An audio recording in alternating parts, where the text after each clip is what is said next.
Hello दोस्तों, तो कैसे हैं आप लोग। उम्मीद करता हूँ अच्छे होंगे। मैं भी बहुत अच्छा हूँ। तो हम लोग पढ़ रहे हैं लीनियर अलजेब्रा और आज हम लोग डायमेंशन के और क्वेश्चंस करेंगे। चलिए शुरू करें। ओके, अच्छा देखो। ओके, अब इसकी देखो ये क्वेश्चन दिया है। ये हमें V is equal to a matrix का दिया है, M क्रॉस N की मैट्रिक्स है और ये कंडीशन दी है। तो हमें इसकी डायमेंशन बतानी है। ठीक है, पहले जो इसकी डायमेंशन बतानी है वो बतानी है हमको dimension V over R। Field मतलब R है तो इसकी डायमेंशन क्या होगी। देखो ध्यान से समझना एक चीज़। अगर हमें सिंपल मैट्रिक्स दी होती ये, ठीक, कोई कंडीशन ना दी होती, ये M क्रॉस N की है, अगर मुझे इसकी डायमेंशन बतानी होती तो मैं क्या बताता, M क्रॉस N। ये मैं आपको पढ़ा के आया हूँ। इसकी डायमेंशन कितनी होती है, M क्रॉस N। ठीक है, अब इस पे दे दी है कंडीशन। क्या कंडीशन दे दी है, देखो ये दिया है A11 A12 और A1N। ठीक है, ये कंडीशन दी है। अब मुझे बताओ पहले रो का सम कितना है, 0 के बराबर दिया है, ये दिया हुआ है ये। अच्छा जी, सम 0 दिया। अब मुझे एक बात बताओ, देखो ये जो सम है ध्यान से समझना, मैं जो समझा रहा हूँ। जैसे हमें मान लो दिया होता कि x plus y plus z is equal to 0। अगर हमें ऐसा दिया होता कि x plus y plus z is equal to 0, ये हमको दिया होता और फिर हमसे इसकी डायमेंशन पूछी होती, सॉरी, अब हमसे पूछा होता कि x plus y plus z. अब मुझे एक बात बताओ, अगर मान लो आपने एक x को फिक्स कर दिया, कुछ भी आपका मन है, x r से आ रहा है तो आपने इसको कुछ भी फिक्स कर दिया। ध्यान से सुनना, आपने इसको कुछ भी फिक्स कर दिया। सपोज़ मैंने इसको फिक्स कर दिया 2। ठीक है, अब आपके पास में फ्री वेरिएबल कितने बचे, ये दोनों बचे ना। आपके पास में कितने फ्री वेरिएबल बचे, 2 बचे भाई, वाई और जेड। अब अगर आपने इसको 2 किया है तो इनकी जो वैल्यू है वो 2 के अनुसार आएगी। फ्री वेरिएबल है तो कुछ भी आ सकती है, ठीक है, लेकिन आएगी वही कि 2 में हम ऐसा क्या जोड़ें कि 0 बन जाए। हमें सम भी तो 0 लाना है। इसका मतलब है कि आपने जब x को फिक्स करेंगे तो y और z ही फ्री बचेंगे, x फ्री नहीं बचेगा। ठीक है, आप ऐसा नहीं कर सकते कि तीनों को अपनी मर्ज़ी से ले सकते। आप बोलोगे लो 2 प्लस 3 प्लस 4 ले लो, तो इसका सम 0 थोड़ी ना आ जाएगा। हमें सम 0 लाना है। इसका मतलब ये है कि हमें एक को फिक्स करना ही पड़ेगा। हमने मान लो इसको 2 फिक्स कर दिया और इसकी वैल्यू सपोज़ 3 है तो इसकी वैल्यू ऑटोमेटिकली 5 होगी। यानी ये दोनों फ्री हैं, ये दोनों कुछ मतलब इसके अनुसार अपनी वैल्यू चेंज कर लेंगे। जो भी होगा सम कितना आना चाहिए, 0 ही आना चाहिए। तो इसको आप ऐड करोगे तो सम कितना आएगा, 0। इसका मतलब क्या है कि अगर हमारे पास में 3 मतलब इस तरीके से कंडीशन है ये दी हुई, इस तरीके से कंडीशन ये दी हुई है, इसका मतलब क्या है, इसमें एक फिक्स है, बाकी दोनों क्या है, फ्री है। बाकी दोनों से हमें कोई मतलब नहीं है, एक फिक्स है। तो जो कंडीशन है मतलब एक रिस्ट्रिक्शन हमें दी हुई है कि भाई एक तो रिस्ट्रिक्शन होगी, बाकी 2 तुम अपनी मर्ज़ी से ले सकते हो। अब देखो इसको अगर आप समझ गए हैं तो इसको समझिए। अब आपको सम दिया है कि A11 plus A12 plus A13 plus dot dot dot plus A1N बराबर 0 दिया। मान लो आपने इसको फिक्स कर दिया, फिर ये वैल्यू ऑटोमेटिक अपने आप आपस में चेंज कर लेंगे और सम ला के 0 दे देंगे आपको। अगर आपने इसको फिक्स कर दिया, सपोज़ 5 कर दिया, तो फिर ये इस 5 के अनुसार वैल्यू चेंज करेंगे, है तो फ्री, ठीक है, लेकिन रिस्ट्रिक्शन एक लगा दी। मान लो आप इस पर नहीं लगाना चाहते, आप बोलोगे ज़रूरी थोड़ी इस पे लगाओ, मैं बोलूँगा नहीं, आप इसको रिस्ट्रिक्ट कर दीजिए, मतलब इसकी वैल्यू कुछ ना कुछ इसको मतलब इसको रिस्ट्रिक्ट कर दीजिए, मतलब कुछ ना कुछ इसकी वैल्यू दे दीजिए। ठीक है, फिर आपके पास में कितने वेरिएबल बचेंगे, फ्री। इसको छोड़ के सभी फ्री हैं, वो अपनी वैल्यू इसके अनुसार चेंज कर लेंगे क्योंकि सम 0 लाना है ना। इसका मतलब क्या है कि अगर आपके पास में कंडीशन दी हुई है, अगर आपके पास में कंडीशन दी हुई है तो आपको कंडीशन दी हुई है तो मतलब इस तरीके से। अब इसमें कितने हैं, n है भाई, इसमें n वेरिएबल हैं, ये n फ्री वेरिएबल है, मतलब अगर कंडीशन देंगे तो ये n है, लेकिन एक पे रिस्ट्रिक्शन है तो एक कम हो गया कि नहीं हो गया। आपके पास में n-1 ही तो बचे फ्री वेरिएबल, बताओ। सेम अब देखो इसकी डायमेंशन कितनी है, अगर हम मैट्रिक्स की बात करें तो इसकी डायमेंशन, ये एक M क्रॉस N की मैट्रिक्स है। अब एक कोई होगा जो फिक्स होगा, कहीं कोई सा भी हो सकता है, बाकी जो इसकी डायमेंशन है वो कितनी होती है, M N। अब एक तुमने फिक्स है, मतलब एक रिस्ट्रिक्शन है, एक को अपनी मर्ज़ी से चुनना ही पड़ेगा और ये कंडीशन दी हुई है तो उसको माइनस कर दो, वो फ्री नहीं है फिर। ठीक है, हमें डायमेंशन देखने के लिए क्या करना पड़ता है, नंबर ऑफ़ फ्री वेरिएबल। लेकिन अगर इसकी बात करें तो ये मतलब एक एलिमेंट फ्री नहीं है, इसको रिस्ट्रिक्ट करना पड़ेगा, तो बचे हुए क्या हो जाएंगे, फ्री वेरिएबल। तो इसकी डायमेंशन होती है m×n, तो एक कम कर दो उसमें से, मतलब जो रिस्ट्रिक्शन है उसको हटा दो, सीधी सी बात ये है। तो ये हो जाएगी इसकी डायमेंशन। बताओ समझ में आया कि नहीं? चलिए देखो, तो इसकी डायमेंशन हम लोग लिखते हैं, और इसको मैं मिटाता हूँ, आप देख लीजिए। तो देखो इसकी डायमेंशन कितनी हो जाएगी, इसकी डायमेंशन हो जाएगी m(n-1), ये इसकी डायमेंशन होगी, सीधी सी बात है। अच्छा दूसरा, अगर आपसे कोई बोले डायमेंशन v/c, अब फील्ड कॉम्प्लेक्स नंबर है, एंट्री रियल से आ रही, तो स्केलर वाली प्रॉपर्टी फेल हो जाएगी, यानी डज नॉट डिफाइंड, ठीक है, डिफाइन नहीं की जा सकती। अच्छा तीसरी, अगर डायमेंशन आपसे कोई पूछ ले कि v/q, ठीक है, तो ये इन्फिनिटी होगी, ठीक है। मैंने आपको पिछले क्वेश्चन इस टाइप का करा रखा है कि इन्फिनिटी क्यों होगी, तो ये कैसी होगी, इन्फिनिटी होगी, राइट।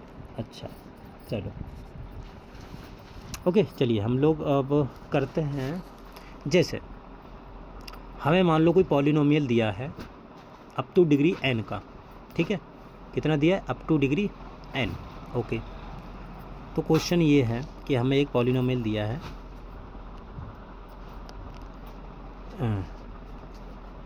एक सेकेंड, देखो हमें पॉलिनोमियल दिया है अप टू डिग्री n का, a0 plus a1x plus a2x² dot dot dot plus an plus an(x⁴n) और ai बिलोंग्स टू r, ठीक है। सारे के सारे वेरिएबल कहाँ से आ रहे हैं, r से आ रहा है। अब हमें इसकी पूछ रहा है कि डायमेंशन बताओ क्या होगी, ठीक। भाई नंबर ऑफ़ फ्री वेरिएबल देखो a0 a1 देखो a0 a1 a2 और a3 और an, ये कहाँ से आ रहा है, ये तुम्हारे सब r से आ रहा है। तो सभी के सभी फ्री वेरिएबल हैं, कोई रिस्ट्रिक्शन नहीं है, कोई दिक्कत वाली बात नहीं है। तो कितने हैं, 0 से लेके 0 से शुरू हुआ है n तक गया है, तो कितने वेरिएबल हैं, n+1 वेरिएबल हैं। भाई फ्री कितने वेरिएबल हैं, n+1। इसका मतलब क्या है, अगर मैं इसकी डायमेंशन की बात करूँ तो नंबर ऑफ़ फ्री वेरिएबल कितने, n+1, तो डायमेंशन कितनी होगी, n+1, ख़त्म, ठीक है। तो डायमेंशन कितनी हो जाएगी, n+1, ये इसका आंसर हो गया, ठीक है। चलिए तो देखो क्वेश्चन है,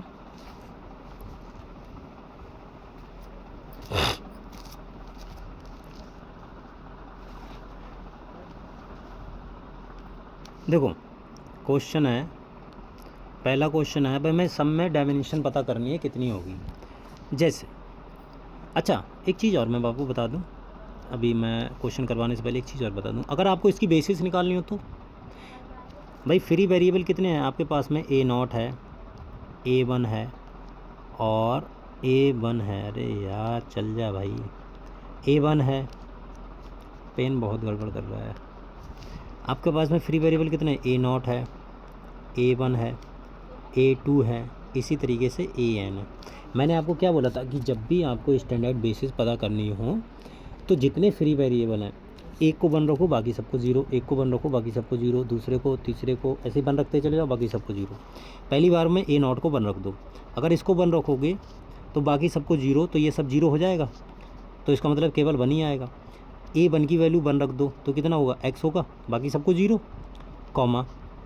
फिर a2 को 1 रख दो तो x² हो गया, a3 को 1 रख दो तो x³ हो गया, इसी तरीके से xn। तो ये इसकी क्या होगी, बेसिस, ये क्या होगी, बेसिस, ठीक है। ये तुम्हारा आंसर हो गया, ख़त्म, समझ में आया। तो ये तुम्हारा इस तरीके से हम लोग बेसिस निकालते हैं, डायमेंशन निकालते हैं। चलिए जी अगले बढ़ते हैं हम लोग और क्वेश्चन करते हैं। क्वेश्चन ये है कि आपके पास में एक सेट दिया है सपोज़ S, और इस तरीके से है कि Px बिलोंग्स टू V, ठीक है। फैक्टर स्पेस क्या है, पॉलिनोमियल स्पेस है। P of alpha p of alpha is equal to 0, ठीक है, फॉर फिक्स्ड एल्फ़ा, ठीक है। अब इससे इसकी हमको डायमेंशन पता करनी क्या होगी। अब देखो जो पॉलिनोमियल है वो तुम्हारा अप टू डिग्री n का है, पॉलिनोमियल कैसा है, अप टू डिग्री n का, लेकिन एक रिस्ट्रिक्शन दी हुई है, पी एल्फ़ा 0 का मतलब क्या हुआ कि भाई जैसे कोई इक्वेशन है x square plus 5x plus 6 बराबर 0, ये हमारे पास में क्वाड्रेटिक इक्वेशन है।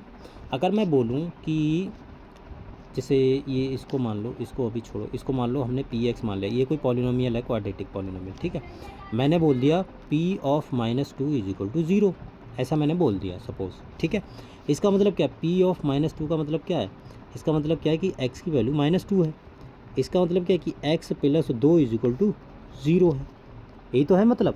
अब x plus 2 is equal to 0 है तो इसका एक रूट और बचेगा, क्योंकि क्वाड्रेटिक पॉलिनोमियल है, एक रूट हमको पता है -2 है, तो एक रूट और पता करना पड़ेगा, ठीक है, तो वो हम लिख लेंगे, ठीक है, समझ में आया। अब देखो इसी प्रकार से, अरे ये क्या हुआ, देखो इसका मतलब ये हुआ, अब यहाँ पर ध्यान से समझिएगा कि,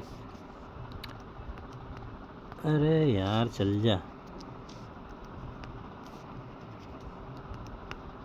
देखो इसका मतलब क्या है कि हमें पॉलिनोमियल दिया है p of x is equal to a0 plus a1x plus a2x square और प्लस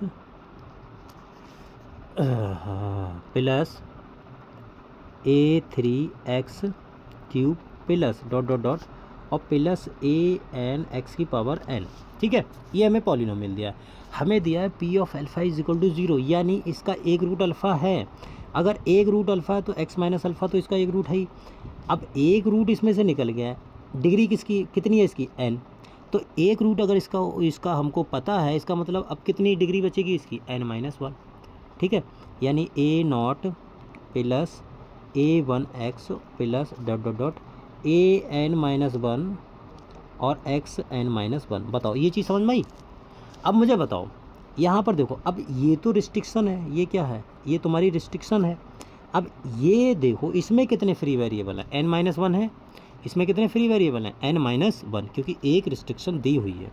तो अगर मैं इसकी डायमेंशन की बात करूँगा, तो देखो डायमेंशन क्या होगी, अगर मैं इसकी छोटा कर दें, अगर मैं इसकी डायमेंशन की बात करूँगा तो डायमेंशन क्या हो जाएगी, इसकी डायमेंशन हो जाएगी हमारे पास में, पूरे पॉलिनोमियल की डायमेंशन कितनी होती है n+1, एक रिस्ट्रिक्शन है माइनस कर दो तो कितनी बचेगी, n बचेगी, तो ये इसकी होगी डायमेंशन। बताओ समझ में आया, कोई दिक्कत तो नहीं हुई, तो ये इसकी होगी डायमेंशन। अब समझ में आ गया ना, डायमेंशन निकाल लोगे आराम से अगर आपसे बोल दे तो। चलिए देखिए अगला क्वेश्चन ये है कि अगर मान लो आपको W दिया है कि p of x belongs to v, ठीक है, और आपको कंडीशन दे दी है कि a0 plus a1 plus dot dot dot plus an is equal to 0, ठीक है, ये आपको दे दिया। अब ये आपको दे दिया, अब मुझे बताओ इसकी डायमेंशन कितनी होगी। तो देखो वही सब कोफिशिएंट का सम कितना है 0, यानी एक को हम अगर रिस्ट्रिक्ट कर दें, मतलब एक को हम अपनी मर्ज़ी से रख दें तो बाकी तो फ्री बचे ना, बाकी तो अपने हिसाब से वैल्यू ले ही लेंगे क्योंकि सम 0 लाना है। तो भाई यहाँ पर भी देख लो कि डायमेंशन कितनी हो जाएगी, सिंपल है, डायमेंशन ऑफ W कितनी हो गई, टोटल कितनी डायमेंशन है n+1, एक रिस्ट्रिक्शन है तो डायमेंशन कितनी हो गई n, ख़त्म, बस सिंपल है ना, बहुत सिंपल है यार कुछ है ही नहीं। अच्छा ओके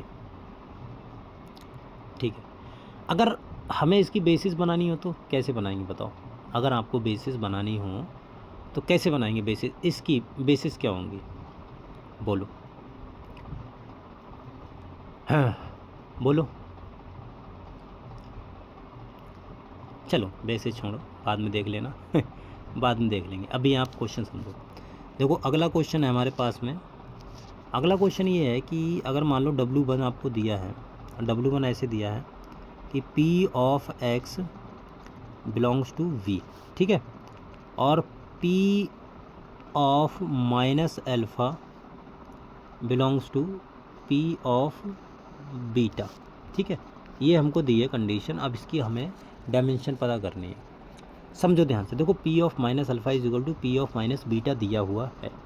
ठीक है, कोई पॉलिनोमियल मैं एज्यूम कर लेता हूँ। अगर मैं कोई पॉलिनोमियल एज्यूम करूँ तो देखो, मैंने मान लिया कि p of x is equal to a naught plus a one x plus a two x square plus dot dot dot dot plus a n x की पावर एन, ये मैंने पॉलिनोमियल मान लिया। ठीक है, अब मुझे कंडीशन दी है कि पी ऑफ माइनस अल्फ़ा तो कितना हो जाएगा, a naught minus a one alpha और plus a two alpha square, alpha इसमें रख दो, और minus a three alpha cube होगा plus dot dot dot plus a n minus alpha की पावर एन। बोलो ये होगा।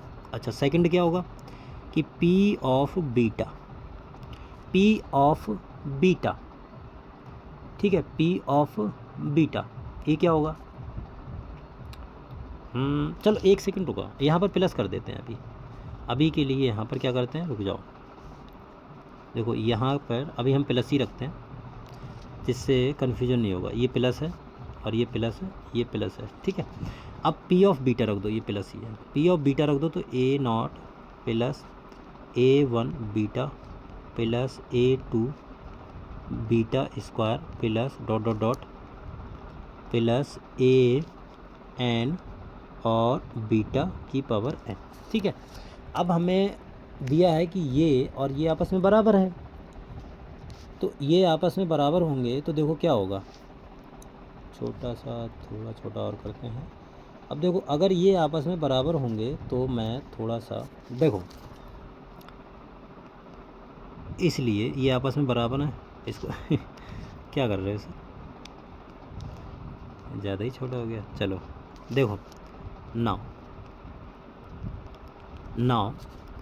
ए naught plus a one alpha plus a two alpha square plus dot dot dot plus a n alpha की power n बराबर a naught plus a one beta plus a two beta square plus dot dot dot a n beta की power n. ठीक है, अब देखो cancel out क्या हो रहा है, अगर हम देखें तो ए वन से ए वन, ए नॉट से ए नॉट कैंसिल आउट हो गया। अब देखो ए वन एक्स है, a one beta, a one alpha है और ए वन बीटा है, a two alpha square, a two beta square. ठीक है, तो इसको एक साइड में ले लो किधर भी, इसको छोटा करना पड़ेगा और छोटा कर देते हैं, हटाओ, कतई ख़त्म कर दो। इसका मतलब क्या हुआ, इसका मतलब ये हुआ कि इसको हम देखो लिखना चाहें तो ऐसे लिख सकते हैं कि ए वन और अल्फ़ा माइनस बीटा, बताओ इसको इधर लाके माइनस कर लेंगे, प्लस ए टू और alpha square minus beta square. ठीक है, plus a three alpha cube minus beta cube और plus dot dot dot plus a n alpha की पावर एन और बीटा की पावर एन बराबर 0 होगा। बताओ ये बात सही है। अब समझो इसको ध्यान से, अब मुझे बताओ कि कितने, देखो ये कंडीशन दी हुई है तुमको ये वाली, अब इसको कंडीशन समझ लो। अब मुझे बताओ कि कितने फ्री वेरिएबल हैं। ठीक है, अब ए, यहाँ से ध्यान से समझना, ए नॉट को 0 होना ही पड़ेगा और कोई चारा ही नहीं है।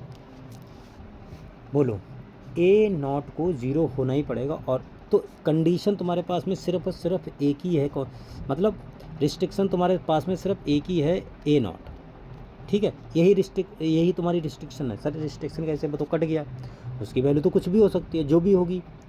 ठीक है, उसकी वैल्यू तो कुछ भी हो सकती है, लेकिन देखो यहाँ पर समझो, यहाँ पर ये जो कंडीशन दी हुई है, अब हमें जो पॉलिनोमियल मिला है वो मिला है A1 से, A1 A2 AN तक जा रहा है, लेकिन हमें जो कंडीशन दी है उसमें कहाँ से स्टार्ट हो रहा है, 0 से। उसमें तुम्हारे पास में जो ए नॉट से स्टार्ट हो रहा है, ए नॉट से, और यहाँ पर जो फाइनली हमें जो कंडीशन मिली है वो A1 से लेके AN तक जा रहा है। इसका मतलब क्या है कि अगर मैं देखो ये भी तो तुम्हारा n डिग्री का पॉलिनोमियल है भाई, ये भी तुम्हारा n डिग्री का पॉलिनोमियल है ये वाला, मतलब n डिग्री का पॉलिनोमियल को ये कंडीशन सेटिस्फाई कर रही है, और यहाँ पर जो स्टार्ट हो रहा है वो a1 से स्टार्ट हो रहा है। इसका मतलब क्या है कि अगर मैं इसको देखूँ, इसमें अगर मैं a नॉट अगर ऐड करने की बात करूँ तो a नॉट ऐड तो कर देंगे, लेकिन a नॉट को 0 ही होना पड़ेगा, और कोई चारा नहीं है। अगर a नॉट की वैल्यू 1 ले ली तो यहाँ पर आपको लग रहा होगा कि भाई a नॉट की वैल्यू कुछ भी हो सकती है, नहीं, a नॉट की वैल्यू सिर्फ और सिर्फ 0 होगी।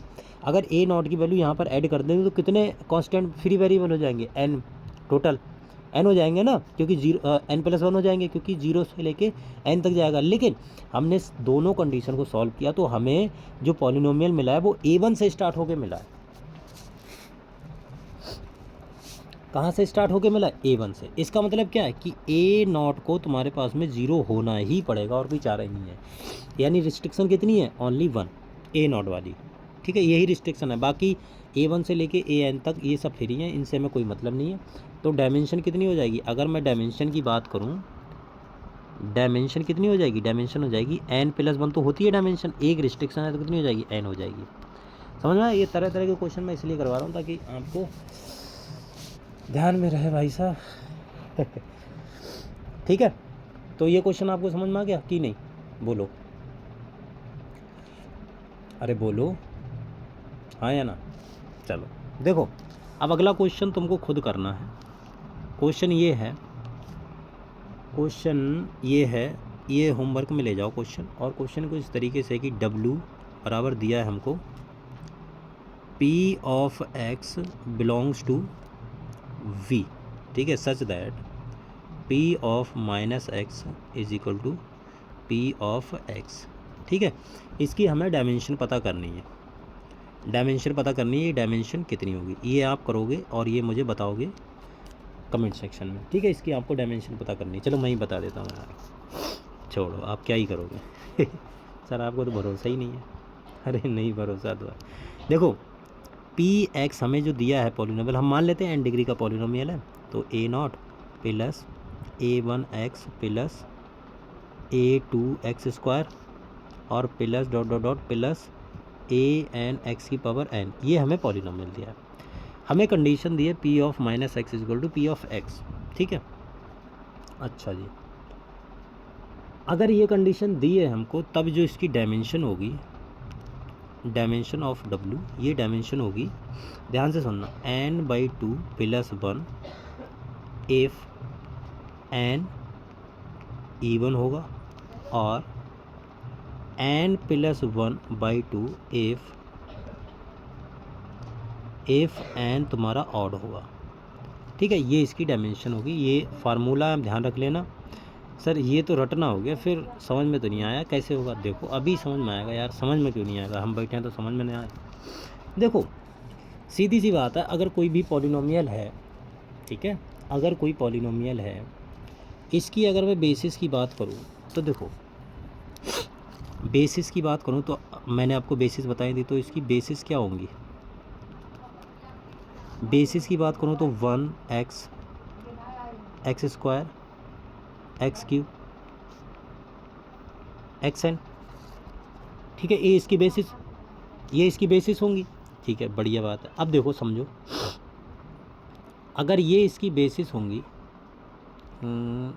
हाँ, अगर ये इसकी बेसिस होंगी, अब मैंने बोला है कि इसकी डायमेंशन होगी अगर n तुम्हारा इवन हुआ। मान लो n की वैल्यू इवन है, अगर n की वैल्यू इवन है तो कितना होगा बताओ, तो इसकी बेसिस क्या होगी, 1x² x4 dot dot dot x की पावर n, और n क्या तुम्हारा इवन है।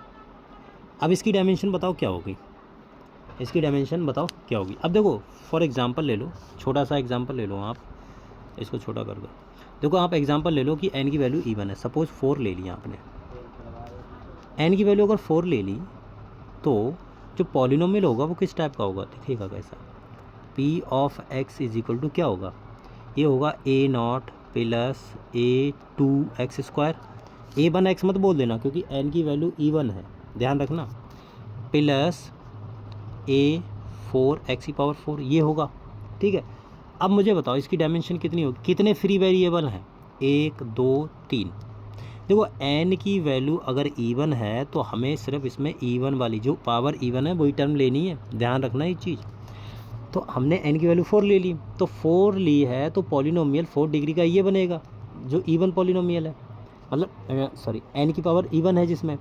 अब मुझे बताओ इसमें कितने फ्री वेरिएबल हैं, 1 2 3, तो इसकी डायमेंशन कितनी हो गई? अगर मैं डायमेंशन की बात करूं तो डायमेंशन होगी 3। 3 को ऐसे नहीं लिख सकता हूं मैं 4/2 + 1, बताओ ये वही तो है फार्मूला। देखो अगर n की वैल्यू ऑड होगी तो मान लो n की वैल्यू आपने ले ली 5, n की वैल्यू आपने 5 ले ली, तो पॉलिनोमियल कैसा दिखेगा? p of x is equal to a1, n की वैल्यू ऑड ले ली तो a नॉट तो आएगा ही, ठीक है, ओके, प्लस n की वैल्यू मान लो आपने 5 ले ली, तो a नॉट तो स्टार्ट नहीं होगा क्योंकि E1 है, तो कितना होगा a1 x plus a3 x की पावर 3 प्लस a5 x की पावर 5। अब मुझे बताओ इसमें कितने फ्री वेरिएबल हैं? 1 2 3, तो इसकी डायमेंशन कितनी हो जाएगी? 3। डायमेंशन कितनी होगी इसकी? 3। अब 3 को हम लिख कैसे सकते हैं? 3 को मैं ऐसे नहीं लिख सकता हूँ, बताओ 3 को मैं ऐसे नहीं लिख सकता हूँ कि 5 - 1/2, सॉरी 5 + 1/2, तो कितना हो गया? 6 हो गया नहीं हो गया? तो 6/2 यानी 3 हो गया नहीं हो गया? बताओ भाई, यही तो लिखा है कि n इज़ ऑड, तो डायमेंशन कितनी होगी? n + 1/2 यानी 5 + 1/2 कितनी होगी? 3, तो इसकी डायमेंशन होगी 3। अब आप समझ गए कि अगर कोई पॉलिनोमियल है और ये कंडीशन है p of x -x is equal to p of x, ये ध्यान रखना, ये कंडीशन होनी चाहिए वरना सब में थोड़ा ना लगा दोगे। अगर ये कंडीशन दी हुई है तो आप ये फार्मूला यूज़ कर सकते हैं कि अगर n की पावर इवन है तो डायमेंशन हमको ये मिलेगी, अगर n की पावर मतलब n जो है वो ऑड है तो डायमेंशन हमको ये मिलेगी, राइट। हाँ, कोई दिक्कत परेशानी तो नहीं है नहीं होनी चाहिए वैसे, ठीक है, बताओ जी कोई दिक्कत परेशानी? अच्छा मैं और देख रहा हूँ क्वेश्चन कुछ मिले, चलो जी। अब देखो ये क्वेश्चन करते हैं जो नेट में आया हुआ है क्वेश्चन, नेट का क्वेश्चन है। चलो मैं आपको इसको कल कराता हूँ, ठीक है, आज के लिए हम लोग इतना रखते हैं, मैं इसको कल आपको बताता हूँ, ओके बाय, तब तक के लिए।